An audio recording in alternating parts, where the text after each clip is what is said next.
In this video, we step back into the timeless teachings of Napoleon Hill, the man who spent a lifetime studying how ordinary people transform into extraordinary ones.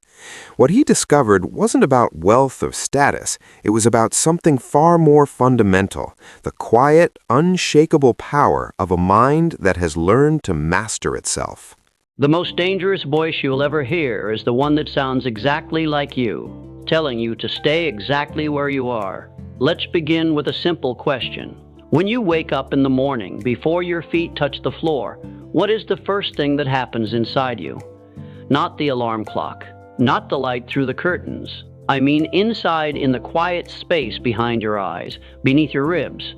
Most people, if they are honest, will tell you that a stream of thought begins immediately. It might be a memory of a mistake from yesterday.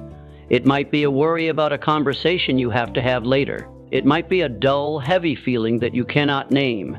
But it sits in your chest like a stone. We have all felt it. We have been taught to call this reality. We tell ourselves we are just being practical. We are just preparing for the worst so we aren't disappointed. But here is the hidden problem that most people ignore their entire lives.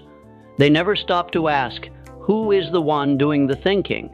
We assume we are the victims of our thoughts, that thoughts just happen to us, like weather. We assume that if the world is uncertain, then our minds must be uncertain too.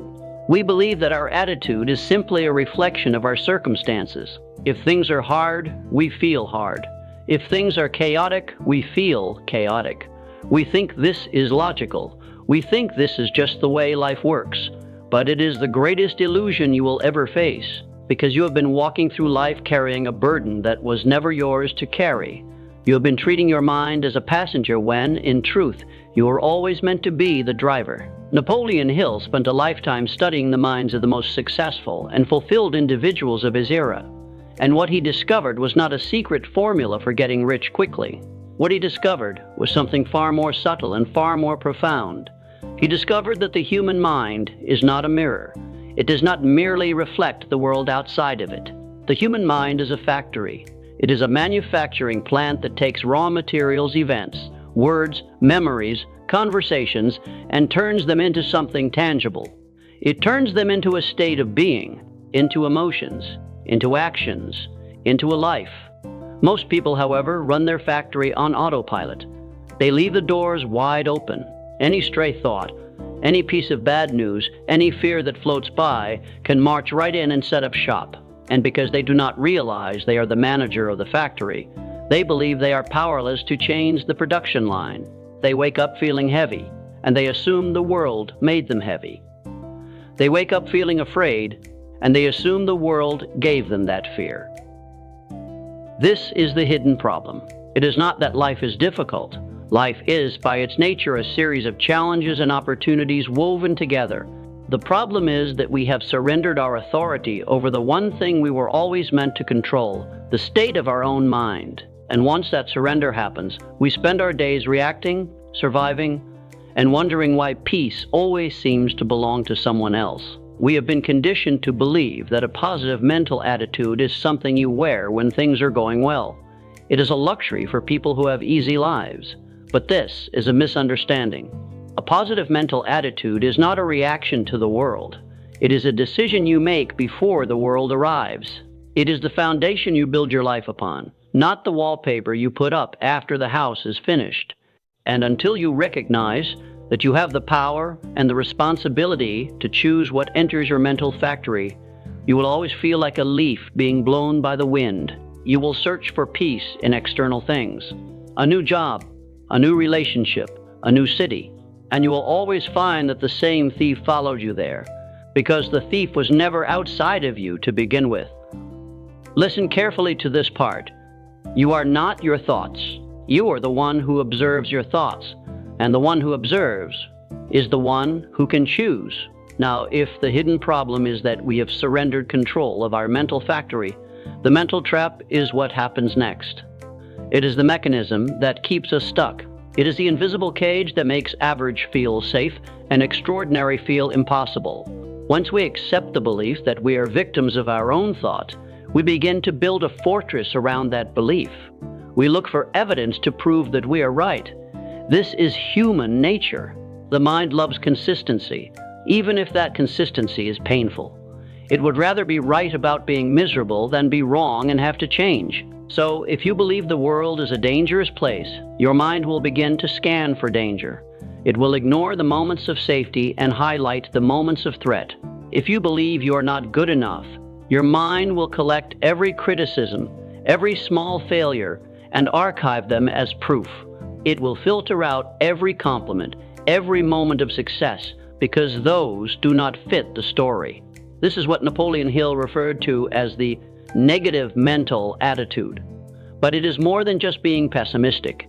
It is a magnetic force. It pulls into your awareness exactly what you have trained it to expect. Think of it like this. Imagine you are walking through a dense forest at night. You only have a small lantern. If you believe there are predators in the woods, you will hold the lantern low, looking at the ground, looking for shadows, looking for movement in the bushes. And because you are looking so intently for danger, you will find it. A rustling leaf becomes a threat. A broken branch becomes a warning. Your heart races. Your shoulders tighten. Your entire journey becomes one of survival, not exploration. Now, what if you held the lantern high? What if you believed that the forest, while wild, was also full of resources, food, shelter, a path forward? You would still be cautious, but your gaze would be different. You would be looking for solutions. You would be looking for the path, not the shadows. The forest is the same. The light is the same. The only thing that changed was where you aimed your attention. The trap of average thinking is that it spends its entire life looking at the shadows. It analyzes problems endlessly. It asks, why is this happening to me? It rehearses conversations that haven't happened yet. It worries about outcomes it cannot control. And the tragedy is that this mental activity feels productive. It feels like you are preparing. It feels like you are being responsible. But you are not preparing, you are polluting. You are filling your mental factory with low-grade materials and wondering why the final product your life feels so heavy. Hill called this a lack of definiteness of purpose. And the trap most people fall into is that their definiteness of purpose is aimed at the wrong thing. Their purpose becomes avoiding pain rather than pursuing a vision. Their mind is organized, but it is organized around fear. And a mind organized around fear will always find reasons to stay small. This is why you can meet someone who has every external reason to be happy: health, family, stability, and yet they are miserable. And you can meet someone who faces immense hardship, and yet they possess a quiet, unshakable calm. The difference is not their circumstances. The difference is what they have trained their mind to look for. The trap tells you that you are being realistic. It says, look at the economy, look at your past, look at what people say about you. How could you possibly be positive? And if you fall into that trap, you will spend your life trying to solve problems from the level of the problem. You will try to change your circumstances to change your attitude. But it has never worked that way. It works the other way around. You must change your attitude first, not because it ignores reality, but because it allows you to see a different part of reality. It allows you to see the path forward that the shadows were hiding. And that shift from shadow watcher to pathfinder is the moment the trap begins to open.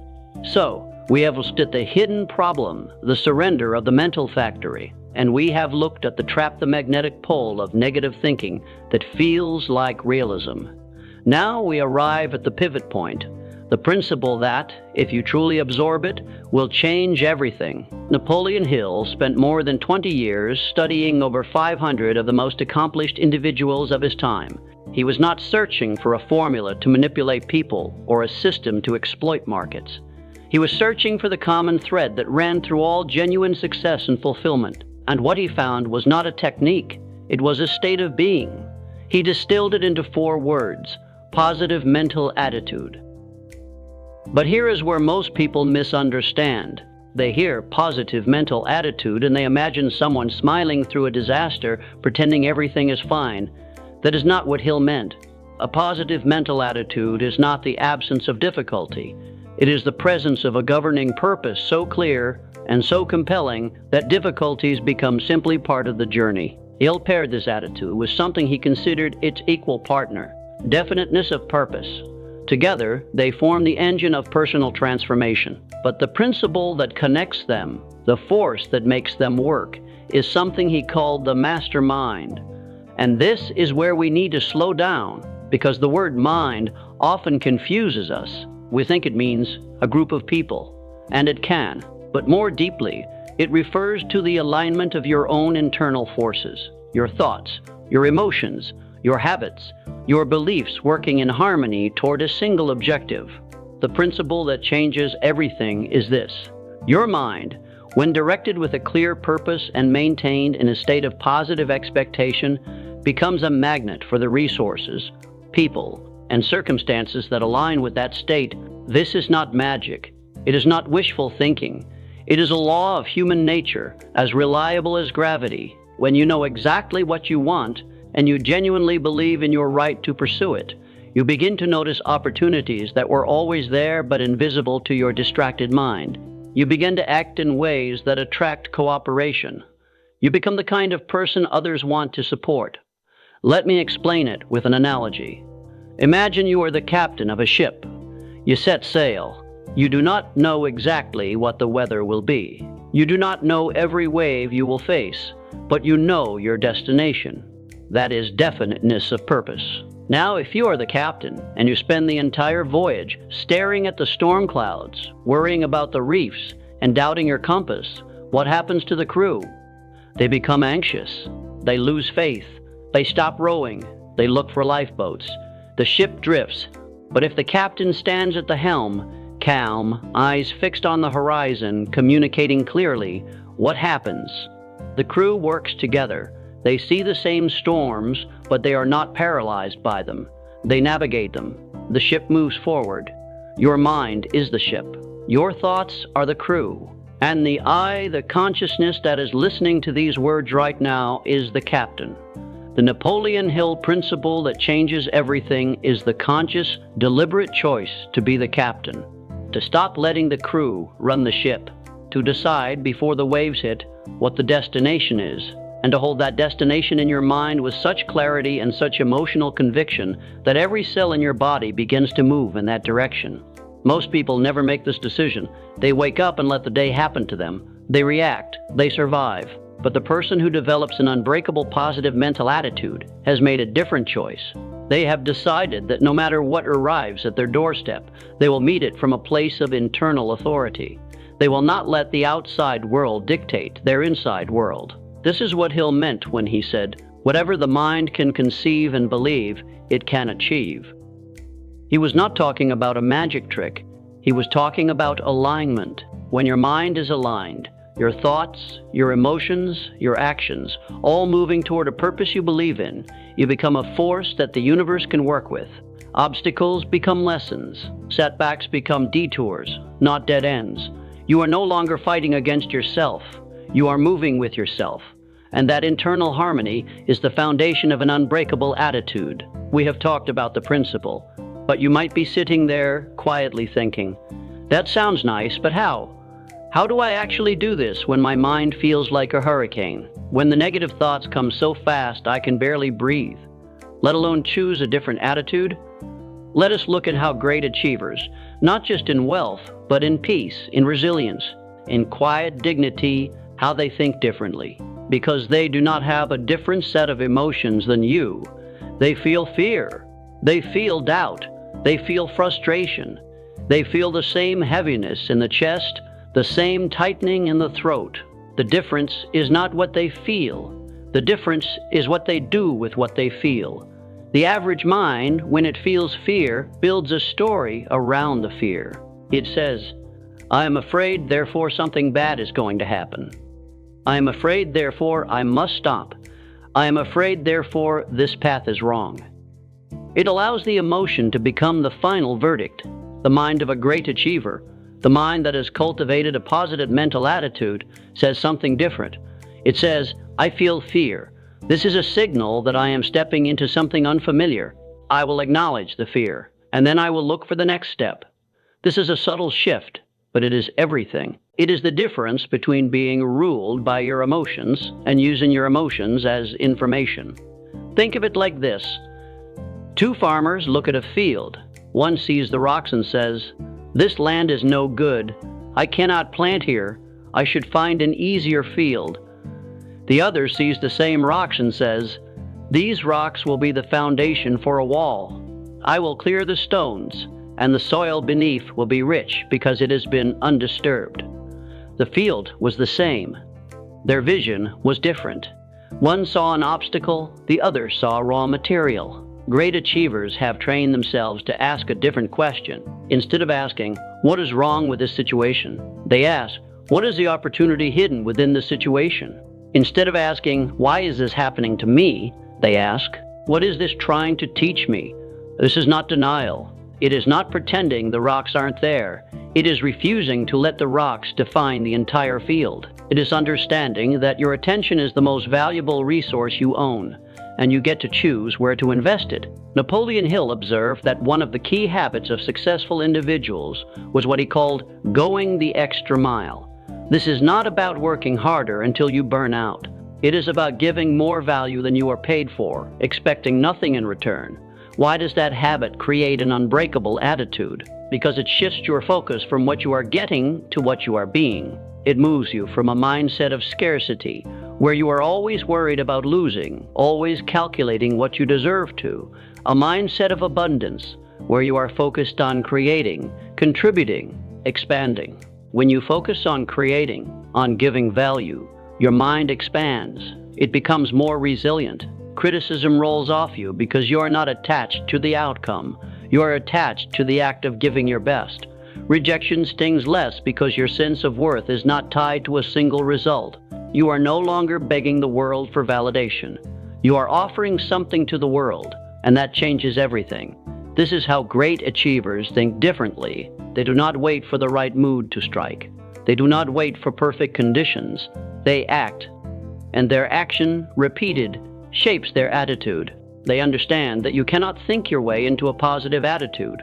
You must act your way into a positive attitude. You must do the thing that the negative mind says is pointless. You must smile when you feel like frowning. You must speak kindly when you feel like being harsh. You must take one small step forward when every instinct tells you to retreat. This is the practice. It is a discipline, and like any discipline, it feels awkward at first. Your hands will shake, your voice will waver, but over time, it becomes second nature. The attitude you choose to act upon becomes the attitude that defines you, and one day, without even realizing when it happened, you will face a storm and find yourself standing firm, wondering why it used to frighten you so much. That is how great achievers think differently, not because they are made of stronger stuff, but because they practice choosing differently, moment by moment, until it became who they are. We come now to the final piece, the quiet awakening, the moment where all of this, the hidden problem, the trap, the principle, the practice coalesces into something that you can carry with you, not as a burden, but as a freedom. Because if you have been listening closely, you have likely realized something. You have likely realized that the answers you have been searching for outside of yourself have been waiting here, inside you, all along. I want you to imagine for a moment that your life is a garden. For years, perhaps you have not paid much attention to it. Weeds have grown. Thorns have taken root. Old resentments, old fears, old stories you have repeated so many times, they feel like truth. Every day you walk into this garden and you see the weeds and you feel discouraged. You think, this garden is hopeless. It will always be this way. There's too much to fix, too much to pull out. I will never get it under control. But what if tomorrow morning you walked into that garden with a small trowel? You did not try to fix the entire garden. You simply found one small patch of soil and you pulled one weed. Not all the weeds, just one. And then you planted one seed, a seed of kindness toward yourself, a seed of a goal that excites you, a seed of gratitude for something small, something real. You water that seed. You protect it.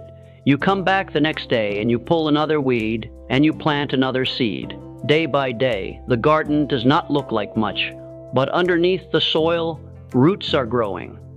Life is gathering. And one morning, you walk out and you see a small green shoot breaking through. Something new is growing where only weeds grew before. This is the quiet awakening. It is the realization that you do not have to change your entire life overnight. You do not have to defeat the negative mind in a single battle. You simply have to begin. You simply have to take back one small piece of authority over your own thoughts. Just one. And then another. And then another. Napoleon Hill taught that the development of a positive mental attitude is not about becoming a different person. It is about becoming more of who you already are beneath the layers of fear and conditioning.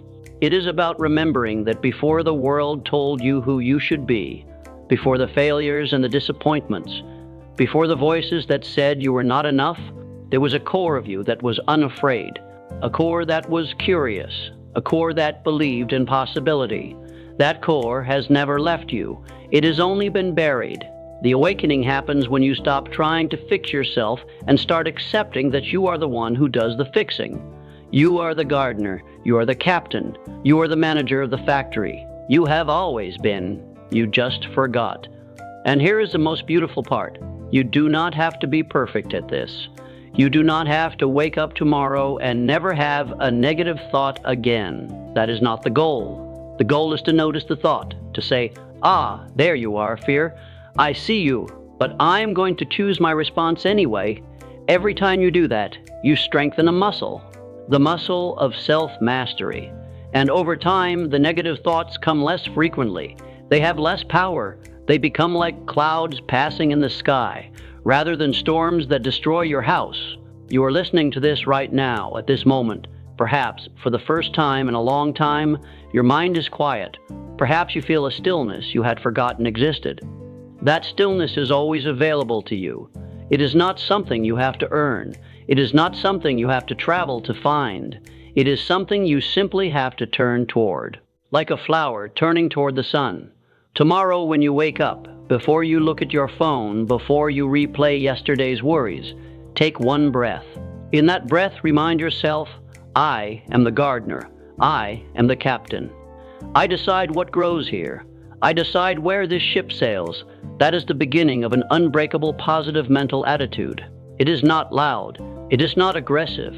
It is a quiet, persistent, unshakable choice to align your inner world with your highest vision of yourself. And once you make that choice, the world will respond.